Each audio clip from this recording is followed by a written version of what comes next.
ازيك يا بنات، عاملين ايه؟ يا رب تكونوا كلكم بخير. فيديو النهارده هيكون ريفيو عن منتجات حبيتها جدا جدا الفتره الاخيره ورجعت اشتريتها مره تانية، وهي المنتجات بتاعه لايم.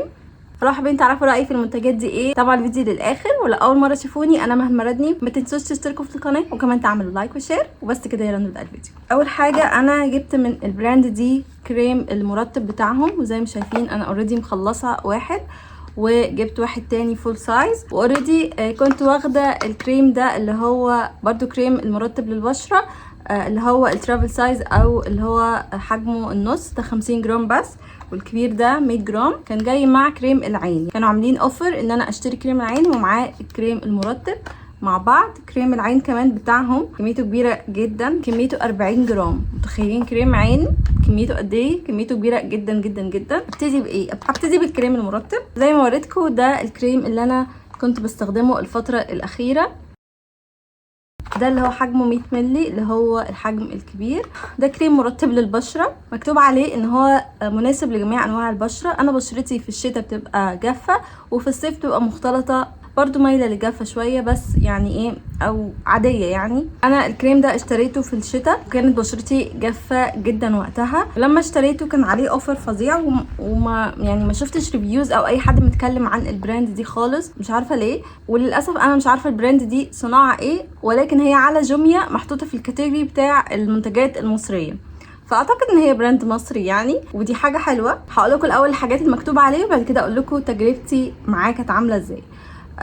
اول حاجه هو فيه فيتامينز كتيره جدا، وهو كمان من المميزات اللي خلتني اشتريه ان هو انتي ايجينج، ان هو كريم ينفع تستخدميه الصبح وينفع تستخدميه بالليل، وكمان هو انتي ايجينج اللي هو بيقاوم علامات التقدم في السن او التجاعيد وبيحاربها وبيعالجها والكلام ده. ومكوناته فيه فيتامين A، وفيتامين A معروف جدا ان هو بيساعد البشرة تتجدد، وده بيخليها يعني شكلها صحي اكتر، مفيهاش تجاعيد. طبعا فيتامين A مفيد جدا، وحاجة بيبقى دايما موجود في الحاجات اللي بتبقى انتي ايجينج. وكمان في فيتامين سي، وفيتامين سي ده بيساعد برضو على توحيد لون البشرة والتنوير، لو عندك مثلا كلف او بقع او كده ممكن بيعالجها شوية. في كولاجين وده بيرطب، والوفيرا برضو بيرطب، وفي كمان الالوفيرا اللي هو الصبار، خلاصة الصبار، وفي كاموميل، بانسينول، وجوجوبا. زي ما شايفين في كمية فيتامينز وفي حاجات تحفة كتير. طيب تجربتي انا معاه ايه؟ يعني من الواضح ان انا حبيته جدا جدا لدرجه ان انا رحت جبت منه كمان. ترطيبه تحفه جدا جدا، فانتي لو بشرتك جافه ده هيعجبك جدا. مش خفيف كده، مش تقيل. عايزه اوريكم القوام بتاعه عامل ازاي. نحاول ايه ناخد اخر كام لحظه بهذا البتاع. بصوا ده القوام بتاعه، وزي ما شايفين البشره بتشربه في ثانيه. تحفه وبيرطب بشكل خطير، ترطيبه حلو قوي قوي قوي. والحلو اللي عجبني فيه ان هو مناسب للصيف وفي الشتاء عادي جدا. يعني انا استخدمته زي ما بقول لكم في الشتاء، وكنت جايباه في وقت الشتاء الجامد، وكانت بشرتي فعلا ناشفه جدا وعجبني قوي. وبرده في الصيف في الفتره دي بستخدمه عادي، ولكن طبعا باخد منه كميه اقل شويه. تجربتي معاه اول ما جبته في الشتاء كنت بستخدمه كتير جدا. بدات ان انا استخدمه الصبح، كل ما بغسل وشي بستخدمه، لان كنت حاسه ان وشي ناشف جدا، فكنت بحس ان وشي مترطب وتحفه. ولكن ده عمل معايا حاجه، ان هو بدات بشرتي تتقشر، خصوصا عند منطقه الانف كده، وعند القوره هنا شويه، وبرده شويه في الدقن. فانا ما كنتش فاهمه الاول ايه التقشير اللي بيحصل في بشرتي ده. يعني عارفين اللي هو زي كانكم كنتوا قاعدين في البحر وبشرتكم بدات تتقشر، والجلد الميت والجلد القديم بدا يقع، وحاسه بقى ان جلد جديد وطالع وكده. فكنتش فاهمه ايه اللي بيحصل لحد ما بدات ان انا اقرا الانجريدينتس الموجوده في الكريم، وعرفت ان هو في حاجات ممكن بتساعد على التقشير. وبما ان انا استخدمته اوفر، او يعني كترت وانا بستخدمه، وزي ما قلت استخدمته كتير جدا في خلال اليوم، فده خلى البشره فعلا تتقشر. ولكن المفروض ان هو في الطبيعي ما يعملش كده، لانه المفروض تستخدميه مره الصبح ومره بالليل.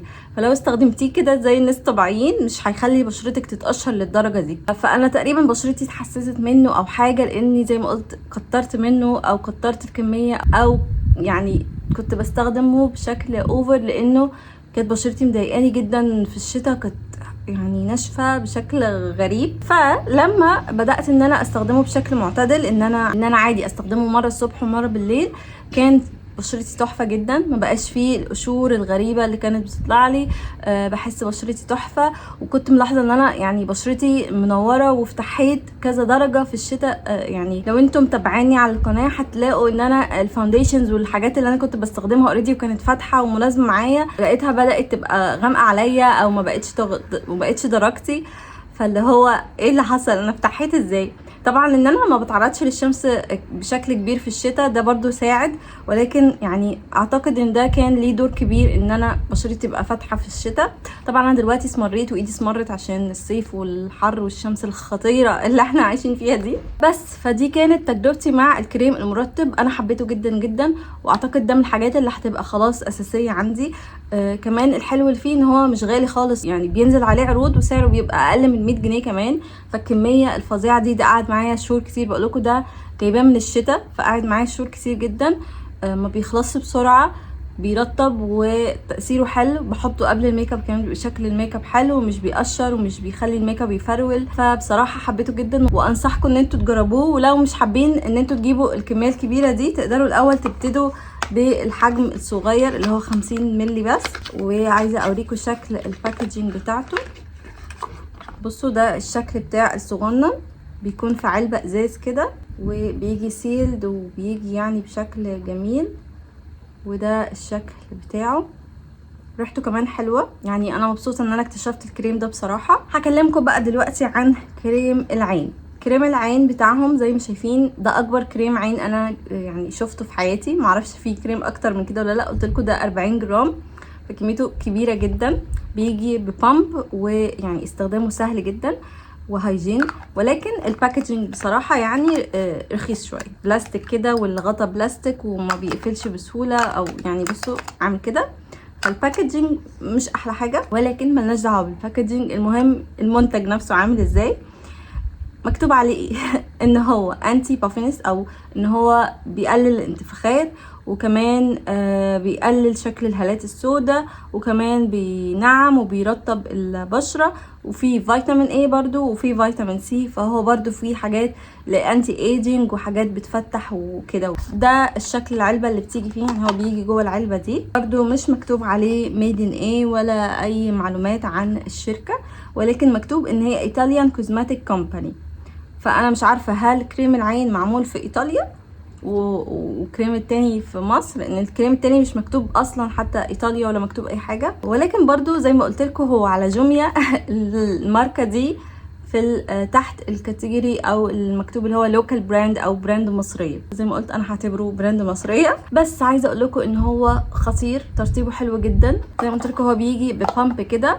اول ما جبتها كنت حاسه ان هي بايظه، بس قعدت كتير ادوس كتير قوي عشان تطلع. فممكن ده يحصل معاكم برضو.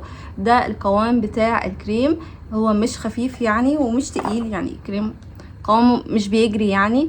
بصوا ده شكله تحفه، بيندمج بسرعه، البشره بتشربه في ثانيه. بيرطب تحت العين جدا جدا جدا، بيرطب بشكل خطير. ريحته حلوه قوي. معرفش الريحه دي ايه، يعني كل ما بحطها بتفضل ريحته موجوده. فانتي لو عندك حساسيه من الروايح ممكن ده يسبب لك حساسيه، لان هو واضح ان هو فيه ريحه. انا مش عارفه دي ريحه حاجه في الانجريدينتس اللي هم حاطينها ولا دي حاجه ريحه هم حاطينها، لانه كل ما حد يعني بيشمني بعد ما بحطه بيفتكر ان انا حاطه حاجه فيها جوز هند او كده. يعني بالنسبه للتفتيح او اللي هو انه بيعالج الهالات وكده، انا مش هقدر احكم لكم على الموضوع ده قوي لانه ما عنديش هالات. فيعني الموضوع ده بالنسبه لي صعب ان انا اديكم ريفيو عنه. من الحاجات اللي انا حبيتها جدا زي ما قلت لكم كميته كبيره جدا، وبالنسبه لسعره فهو لقطه، سعره ولا حاجه بالنسبه يعني الكميه اللي انت هتاخديها، وبالنسبه للانجريدينتس اللي هو موجود فيها. من الحاجات اللي انا فعلا انصحكم تجربوها. طبعا عندهم منتجات تانية انا ما جربتهاش. عندهم فيتامين سي سيرم، وعندهم اعتقد في كريم كمان للشمس. بس مش عارفه، ما لقيتش حد برضو بتكلم عنه، مش عارفه اجيبه ولا لا. عايزه ان انا اجربه. واسعار البراند دي انا مش فاهمه هم قاصدين ان هم يخسروا ولا ايه. اسعارها فظيعه، اسعارها قليله جدا، وهم على طول عاملين عروض. يعني هم اسعارهم اصلا اوريدي رخيصه وعاملين عروض النص مثلا. ف يعني جربوها مش هتندموا. موجوده زي ما قلت لكم على جوميا وعلى نون، مش عارفه متوفره في الصيدليات ولا لا. بس دي كانت تجربتي مع البراند اللي هي اسمها لايم. انا حبيتها جدا، بتمنى ان هي تفضل كده حلوه واسعارها حلوه عشان هزعل قوي لو غليت. بس قولوا لي لو جربتوا حاجه من البراند دي ولا لا. اكتبوا لي تحت في الكومنت حابين تشوفوا فيديوهات الفتره اللي جايه. اشوفكم ان شاء الله الفيديو الجاي. مع السلامه.